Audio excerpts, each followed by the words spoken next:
میں احتیاط کے تقاضے اس میں 5واں سوال یہ ہے کہ مزارات پر نظر نیاز اور تبرک کی حقیقت کیا ہے، اور اس سلسلے میں راہ اعتدال کی وضاحت کریں۔ مزارات کے اوپر یہ جو ہم نظر نیاز کرتے ہیں، یہ لنگر لے کے جاتے ہیں، یا اسی کہنے ہیں اے جی 11ویں والے پیر جنا دے ککڑے، یا اے دادا صاحب دی دے گے، یا مطلب خواجہ صاحب دی دے گے، تو کیا یہ چیزیں جائز ہیں یا ناجائز ہیں؟ اب اس میں بھی بیٹا 3 گروہ ہیں۔ ایک مقصرین کا، وہ کہتے ہیں کہ یہ مزارات پر لنگر تقسیم کرنا ایسے ہی ہے جیسے بتوں کے بت خانے میں جا کے لنگر تقسیم کرنا ہے۔ بت خانے میں بھی یہی ہوتا ہے، وہ کہتے ہیں کہ بتوں پہ چڑھاوے، کافر بتوں پہ چڑھاوے چڑھاتے تھے، تم سنی جو ہے وہ مزاروں پہ چڑھاوے چڑھاتے ہو۔ اس بات کی سمجھ آئی ہے؟ یہ پہلا گروہ۔ یہ کچھ لوگ ہیں کہ جو یہ بات کرتے ہیں کہ کافر کیا کرتے تھے، بتوں پہ چڑھاوے چڑھاتے، اور مسلمان کیا کرتے ہیں، تو لہٰذا ان میں اور ان میں فرق نہیں ہے۔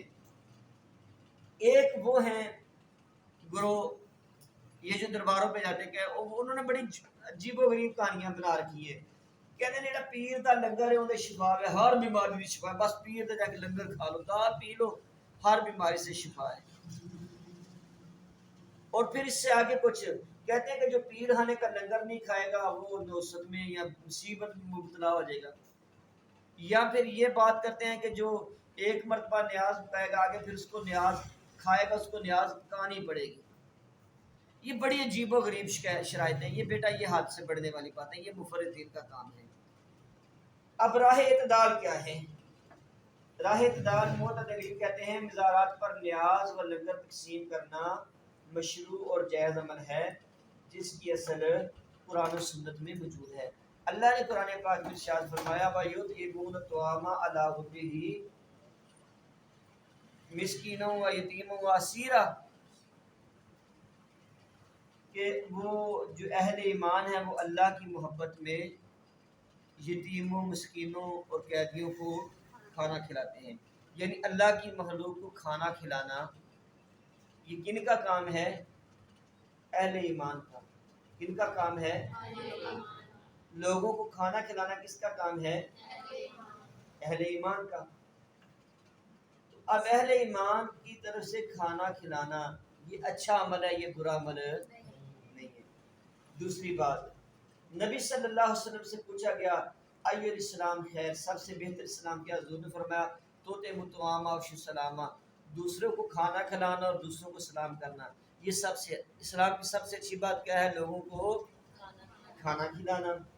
پھر حضرت ابو ہریرہ سے سرکار سے پوچھا یا رسول اللہ جنت میں کیسے؟ جو سرکار نے فرمایا اطعم الطعام وافشوا السلام واصل الارحام، 3 کام کرو، لوگوں کو کھانا کھلاؤ، لوگوں کو سلام کرو، اور جو رشتہ دار ناراض ہیں ان کو راضی کرو۔ جو رشتہ دار ناراض ہیں ان کو کیا کرو؟ یہ اسلام ہے۔ یہ حضرت ابو ہریرہ نے کہا یا رسول اللہ جنت میں کیسے؟ سرکار نے فرمایا 3 کام کرو، جو اللہ کی مخلوق کو کھانا کھلاؤ، جو تمہیں ملے اسے سلام کرو، اور جو رشتہ دار لڑے جھگڑے ہیں ان میں کیا کرو؟ صلح کرو۔ اور جو رشتہ داروں میں لڑائی کروائے وہ تو جنت میں نہیں نہ جائے گا بیٹا۔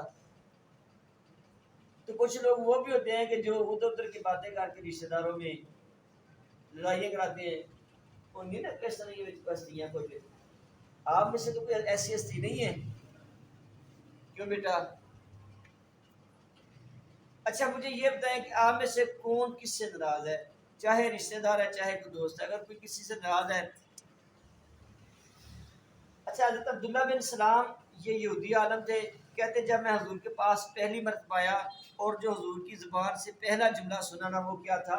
افشوا السلام واطعموا الطعام، لوگوں کو سلام کرو، سلام کھلاؤ اور لوگوں کو کھانا کھلاؤ۔ وہ کہتے ہیں میں نے حضور کی زبان سے جو پہلا کلمہ میں نے سنا وہ یہ سنا تھا۔ اب کھانا کھلانا کتنی میں نے 3-4 حدیثیں پڑھ دی ہیں، حدیثیں اس سے زیادہ ہیں اس حوالے سے کہ سب سے بہترین چیز کیا ہے؟ لوگوں کو کھانا کھلانا۔ اب کھانا کھلانا یہ اچھا کام ہے، اور کھانا کھلانے کے لیے سب سے اچھی جگہ کیا ہے؟ دربار۔ آپ کہیں گے دربار کیوں اچھی جگہ، آپ گھر میں نہیں کھلا سکتے؟ بیٹا دربار پہ کھلائیں تو کئی وجوہات ہیں۔ پہلی بات یہ ہے کہ عموماً وہ ایک پوائنٹ بن جاتا ہے، یہاں پہ غریب مسکین سمجھتے ہیں کہ ہم وہاں پہ جائیں گے ہمیں وہاں سے لنگر ملے گا، وہ ایٹومیٹیکلی ایک پوائنٹ بن جاتا ہے۔ آپ کو پتہ ہے بیٹا داتا صاحب ہر روز سینکڑوں نہیں ہزاروں دے گے لنگر تقسیم ہوتا ہے، اور وہاں پہ ہزاروں نہیں روزانہ لاکھوں لوگ روٹی کھاتے ہیں، اور وہ لاکھوں لوگ کون ہوتے ہیں؟ ان کی اکثریت وہ ہوتی ہے کہ جن کے پاس کھانا کھانے کے لیے پیسے نہیں ہوتے۔ تو بیٹا مزارات اور دربار آٹومیٹکلی ایسا پوائنٹ بن جاتے ہیں، ایسا مرکز بن جاتے ہیں کہ جہاں غریبوں مسکینوں کو پتہ ہوتا ہے کہ ہم نے وہاں پہ جانا ہے تو ہمیں کچھ نہ کچھ کھانے کو مل جائے گا، اور جنہوں نے تقسیم کرنا ہوتا ہے ان کے ذہن میں بھی ہوتا ہے کہ ہم کسی دربار پہ جا کے تقسیم کریں، وہاں پہ حقدار آئے ہوتے ہیں، وہاں پہ اللہ کی مخلوق آئی ہوتی ہے۔ تو بیٹا ہم درباروں پہ اس لیے تقسیم کرتے ہیں کہ یہ جو قرآن پاک کہتا ہے وَيُطْعِمُونَ الطَّعَامَ، یا کھانا کھلانا یہ سب سے بہتر چیز ہے، جنت میں جانے والا کام کھانا کھلانا ہے، تو یہ سارے مقصد کہاں پہ پورے ہوتے ہیں؟ دربار پہ۔ تو اب پتہ چلا دربار اور چیز ہے، بتخانہ اور چیز ہے۔ دربار پہ ہم اللہ کو راضی کرنے کے لیے کھلاتے ہیں، اور بت خانے میں بتوں کی رضا مقصود ہوتی ہے۔ یہ فرق ہے نا بیٹا، بت خانے پہ چڑھاوا اس لیے حرام ہے کہ وہاں پہ بتوں کو راضی کیا جاتا ہے، وہ بتوں کے نام پہ ہوتا ہے، اور درباروں پہ اس لیے جائز ہے کہ وہاں پہ اللہ کے نام پہ ہوتا ہے۔ تو جہاں اللہ کے نام پہ ہوگا وہ جائز ہے، اور جہاں بتوں کے نام پہ ہوگا وہ ناجائز ہے۔ اب اس میں ایک اور سوال ہے، وہ آپ نے سوال کرنا نہیں کیونکہ آپ سارے گونگے بول گئے ماشاءاللہ، ادھر بنیادہ یہ صاحب ہے۔ اب میں خود ہی سوال کر کے خود ہی جواب دے دیتا ہوں۔ وہ یہ ہے کہ یہ جو ہم کہتے ہیں جی اسی 11ویں والے دن آتے اے لیلا رکھیا ہے یا ککڑی رکھی ہے یا 11ویں دل 11ویں، کیا یہ جائز ہے؟ یہ ناجائز ہے۔ یہ کیا ہے؟ بیٹا نیاز صرف اللہ تعالیٰ کے نام کی ہے۔ نیاز کس کے نام کی ہے؟ نیاز عبادت ہے۔ نیاز کیا ہے؟ جیسے قسم عبادت ہے ایسے نیاز بھی عبادت ہے۔ جیسے کہتے ہیں نا میں نے تیرے سر دی قسم، میں نے تیرے پیار دی قسم، تیری ماں دی قسم، تیرے باپ دی قسم، یہ ساری گناہ کے کام ہے۔ یہ ساری قسمیں کیا ہیں؟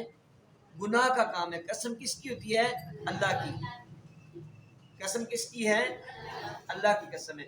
حتیٰ کہ نبی کی قسم بھی نہیں اٹھا سکتے، نبی بھی تو مخلوق ہے نا۔ تو قسم عبادت ہے، اور عبادت کس کے نام پہ ہوتی ہے؟ اللہ کے نام پہ۔ ایسے جو نیاز ہے، نظر ہے، یہ نظر نیاز بھی کس کے نام پہ ہوتی ہے؟ اللہ کے نام پہ، اور یہ عبادت لہٰذا اللہ کے نام پہ۔ اچھا جی پھر ہم اگر نیاز اللہ کے نام پہ کریں تو ہم 11ویں کیوں کہتے ہیں؟ تو بیٹا اس میں یہ ہے کہ اس کا مطلب یہ ہوتا ہے کہ ہم نے یہ جو نیاز ہے یہ داتا صاحب کے نام پہ، مطلب داتا صاحب کے دربار پہ جا کے کرنی ہے یا داتا صاحب کے اصالہ ثواب کے لیے کرنی ہے۔ یہ 11ویں حضور غوث پاک کی 11ویں کا مطلب یہ ہے کہ اس 11ویں کا ثواب حضور غوث پاک کو پہنچے۔ ہم جو نیاز ہے وہ ہم اللہ کے نام پہ مانگے، جب بھی آپ دربار پہ جائیں منت مانگے تو منت اللہ سے مانگی کہ یا اللہ میرا یہ کام ہو جائے تو میں تیرے اس نیک بندے کے دربار پہ لنگر تقسیم کروں گی۔ بات سمجھ آئی ہے؟ میں تیرے اس نیک بندے کے نام 1000 روپیہ تقسیم کروں گا۔ دعا اللہ سے مانگنی ہے۔ آگے یہ کہہ لے کہ یا اللہ اس دربار پہ میں یہ کروں گی تو بیٹا یہ ٹھیک ہے۔ وہاں پہ یہ جا کے نہیں کہنا بابا غلام شاہ میرا کام کر میرے پتر دے تو تیرے میں 10 دے گا چڑھاوا یہ کڑولی چڑھاواں گی، بیٹا یہ حرام ہے، یہ ناجائز کام ہے۔ آپ نے جا کے بابے کو نہیں کہنا بابا جی میرا کام کرو تو میں اے کراں گا، یہ بات حرام ہے، کیونکہ عبادت نیاز منت عبادت اور عبادت کس کی ہے؟ اللہ کی۔ کیا کرنا ہے کہ یا اللہ میں تیرے اس ولی کے در پہ آیا ہوں، میرا یہ کام اللہ تو کر دے، تو تیرے اس ولی کے در پہ یہ میں نیاز تقسیم کروں گی۔ اب پتہ چل گیا منت کیسے مانگنی ہے، اس سے پہلے نہیں پتا تھا؟ یہ پتا تھا؟ کس کس کو پتا تھا کہ منت کیسے مانتے ہیں؟ آپ کو ایسے پتا تھا؟ چلے بیٹا منت مانگنے کا طریقہ جن کو پتا تھا ان کو پتا تھا، جن کو نہیں پتا آج سننے کہ نظر نیاز اور منت کا طریقہ یہی ہے کہ یا اللہ تجھ سے میرا اگر یہ کام ہو جائے تو تیری راہ میں اتنی دیگے اتنی مٹھائی یا اتنے یہ شیرینی تقسیم تیری مخلوق میں تقسیم کروں گی۔ اور یہ جو تقسیم کرنی ہے بیٹا یہ امیر غریب سب کھا سکتے ہیں، یہ نہیں کہ صرف غریب کھائیں گے، بس اللہ کی مخلوق کافر بھی کھا سکتے ہیں بیٹا، اس میں بھی کوئی حرج نہیں ہے۔ اللہ کی جو مخلوق ہے جانور ہیں مطلب وہ بھی حیوان بھی کھا سکتے ہیں کہ وہ ساری اللہ کی مخلوق کھا سکتی ہے۔ اچھا اب بیٹا ایک اور بات، ایک دو بس باتیں کر کے میں اس کو کلوز کرتا ہوں۔ یہ مزاروں پہ جو برے کام ہوتے ہیں چاند ایک حرام کام ہوتے ہیں، آپ نے وہ حرام کام نہیں کرنے۔ یہ مزاروں کے اوپر درخت ہے، مزاروں پہ درخت ہوتے ہیں، درختوں کے ساتھ دھاگے باندھے جاتے ہیں، یہ دھاگے باندھنے حرام ہے، نجائز کام ہے، وہاں پہ جا کے دھاگے نہیں باندھنے۔ وہاں پہ بیری کے درخت ہوتے ہیں، بیری کے درخت اپنے سلطان وہ بیری درخت بیری ایک ہے اتنے دربار دے تھلے لوگ چوری پلا کے سارا دن بیٹھے رہتے ہیں، پتا ڈگے تے تھی ہونی ہے، بیر ڈگے تے پتر ہونا ہے، تو یہ بھی نجائز اور غلط بات ہے، اس کا شریعت سے کوئی تعلق نہیں ہے بیٹا۔ ہم نے بس اللہ سے دعا مانگنی اور واپس آ جانا۔ تو یہ اکثر درباروں پہ یہ چیز ہوتی ہے۔ تو بات کا ایسا ہوتا ہے پیر دے مزار تو ایک ایٹو کھیڑ کے نا پیر دے دربار دی ایک اور جگہ تے لے کے دربار بنا چھڑ دینے، تو بیٹا یہ بھی حرام کام ہے۔ اور بیٹا کچھ لوگ اس سر کے چوٹیاں رکھ لیتے ہیں، پتہ نہیں ایک لیٹیں جو رکھ لیتے ہیں، وہ بھی حرام کام ہے، شریعت کی اجازت نہیں ہے۔ اے جڑے ملنگا نے لٹا رکھی ہوندیاں نے کئی کی سال مہینے نہاندے نہیں، نپاک تے پلیت ہوندے نے، تو یہ بھی حرام ہے۔ اور اس میں اس لیے بھی حرام ہے کہ نبی پاک نے فرمایا ایسی عورتوں پہ لعنت ہے جو مردوں جیسی بنتی ہیں، اور ایسے مردوں پہ بھی لعنت ہے جو عورتوں جیسے بنتی ہیں۔